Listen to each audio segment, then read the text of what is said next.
IB এর সদস্যপদ ব্যতীত কোনো ব্যক্তি তার নামের পূর্বে ইঞ্জিনিয়ার উপাধি ব্যবহার করতে পারবেন না। 2. মেধা, যোগ্যতা এবং অভিজ্ঞতার ভিত্তিতে যৌক্তিক উপায়ে পদোন্নতি নিশ্চিত করতে হবে। এ উদ্দেশ্যে সরকারকে সংশ্লিষ্ট সকল স্টেক হোল্ডারদের সমন্বয়ে একটি পর্যালোচনা কমিটি গঠনপূর্বক ন্যায়সঙ্গত ও সর্বজন গ্রহণযোগ্য নীতিমালা প্রণয়ন করতে হবে। 3. দেশের প্রকৌশল খাতে ভারসাম্য রক্ষার্থে বিএসসি প্রকৌশলীদের জন্য সরকারি খাতে এন্ট্রি পোস্ট বৃদ্ধি, বেসরকারি খাতে সুনির্দিষ্ট বেতন কাঠামো ও চাকরি নিরাপত্তা নিশ্চিত করতে প্রয়োজনীয় আইন ও নীতিমালা প্রণয়ন করতে হবে। একই সাথে উপসহকারী প্রকৌশলী পদে নিয়োগের ক্ষেত্রে বিদ্যমান নিয়োগ প্রক্রিয়া বহাল রাখতে হবে। 4.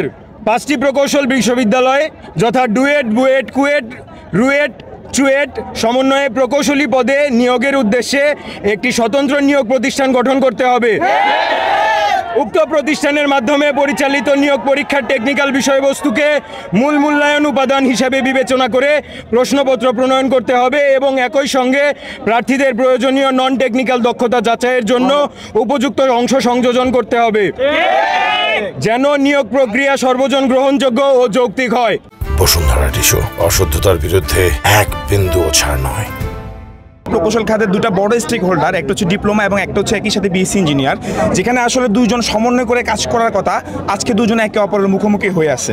এখানে তো মুখোমুখি হওয়ার কথা ছিল না, দুজন সমন্বয় হয়ে একটা জায়গায় যদি বিএসসি এবং ডিপ্লোমা ইঞ্জিনিয়ার যদি দুজন সমন্বয় করে তবে দেশের ইনফ্রাস্ট্রাকচার দাঁড়াবে, দেশের অর্থনীতির জায়গা ঘুরবে, কলকারখানার মেশিন চলবে। কিন্তু সেই জায়গায় আজকে যে বিরাজমান অবস্থা, কোনো একটা কুচুকরি মহল দুইটা যে স্টেক হোল্ডার, দুটো স্টেক হোল্ডারকে মুখোমুখি দাঁড় করিয়েছে। আমরা যদি এটাকে একটা মানবদের সাথে, প্রকৌশল খাতকে যদি একটা মানবদের সাথে কল্পনা করে থাকি, তাহলে সেখানকার অত্যঙ্গ প্রত্যঙ্গগুলো হচ্ছে ডিপ্লোমা ইঞ্জিনিয়ার এবং যে মেন মাথা, সেই মাথাটা হচ্ছে বিসি ইঞ্জিনিয়ার।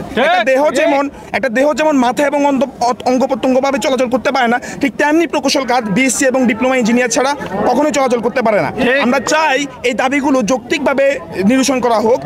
সেই জায়গা থেকে আমরা কাজ করে যাচ্ছি, যাতে প্রকৌশল খাতের যে সৌন্দর্য সেটা আসলে যাতে ফিরে আসে।